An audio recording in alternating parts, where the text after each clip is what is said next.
When school funding is short, how do the teachers and the students feel it? What does it look like in your school district, Brian? So we've had to go to operational referendum, like I said, 3 times now in the last 9 years, and we've passed, and we're gonna have to go again in 2028. There's no, the hole that was dug between 2010 and now is too deep for us to ever get out. There's no funding that will ever get us out of a referendum. I would challenge you to that.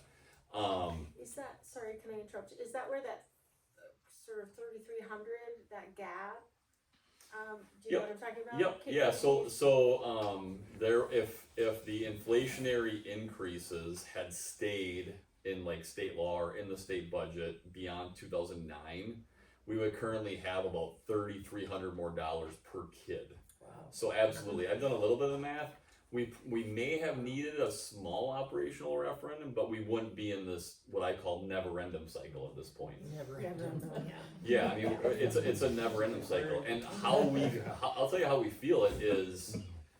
Last year was the first time we didn't put out a cut list. So our school board in 2019 said, and it takes the emotion out of it. I give them a lot of credit. If this referendum doesn't pass, here's what we need to cut to have a balanced budget, and they do it before the referendum. So that if it does fail, we don't have lines of people lining up fighting for a teacher or a program based on emotion.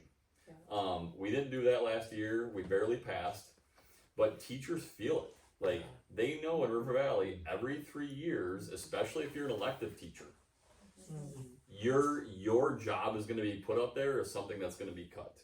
And then the kids feel it too, and they have conversations with their parents like, hey, it's possible River Valley's not going to have tech ed next year. That's what I want to do. Maybe we should open and roll to Sauk Prairie. Or we might lose a music teacher. Maybe I should enroll in this other district. So it impacts us immensely. Especially culturally with our staff. They know every 3 years, Lauren will introduce me at the August in-service and be like, it's a referendum year, mwah, mwah, it is a balloon popper. So, Well, I think class sizes too. Oh yeah, we would for yeah. students. Class size would be impacted. I mean, if we were to as we move forward, yeah, if we don't pass a referendum in 2028,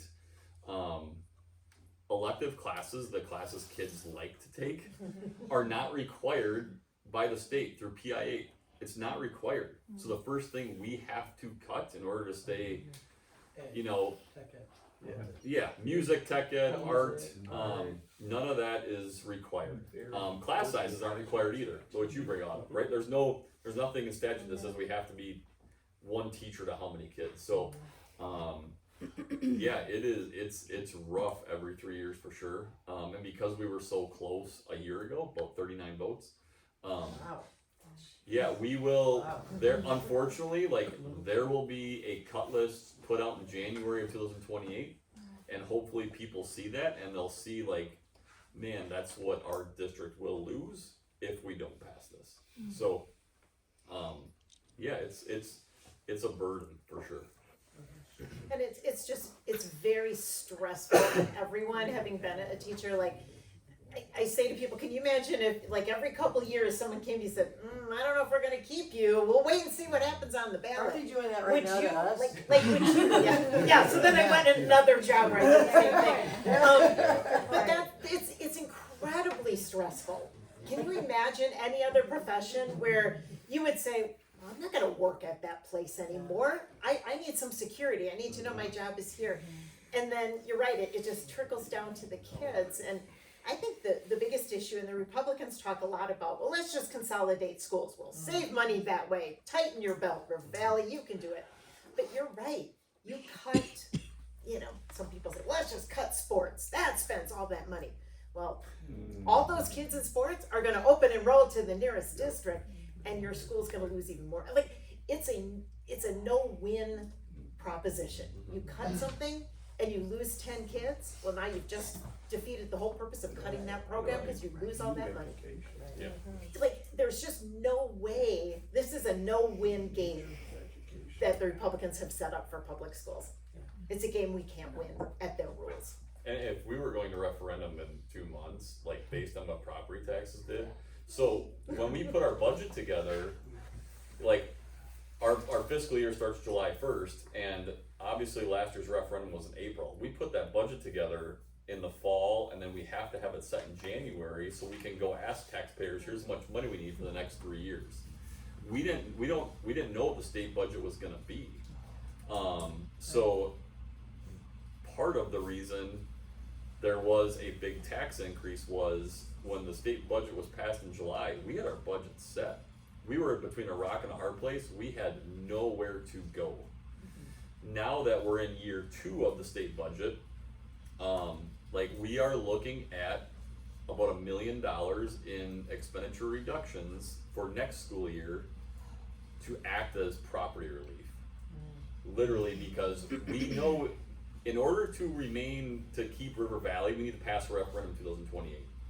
If we fill up our cup this fall and take all that money, you're gonna see a same increase on your taxes this fall, this winter that you saw this past winter, which is too much for anybody. So in order to keep River Valley sustainable and hopefully have people, see the need of the referendum, we feel like we have to not take the whole cup. So we're planning on providing property tax relief this fall to our taxpayers by, we're not gonna cut programs or courses or anything like that, but it's gonna be maintenance, it's gonna be not repairing anything basically unless it's really, really, really needed. That's gonna be the biggest part of this kind of maintenance and our capital improvement budget. So Wow. that's where we're at in year 2. Tough spot to be. But I feel bad for anyone that is going to referendum that had, those property tax bills are fresh in people's minds, and they will be when they go to the polls in April. So we'll see what happens. Yep.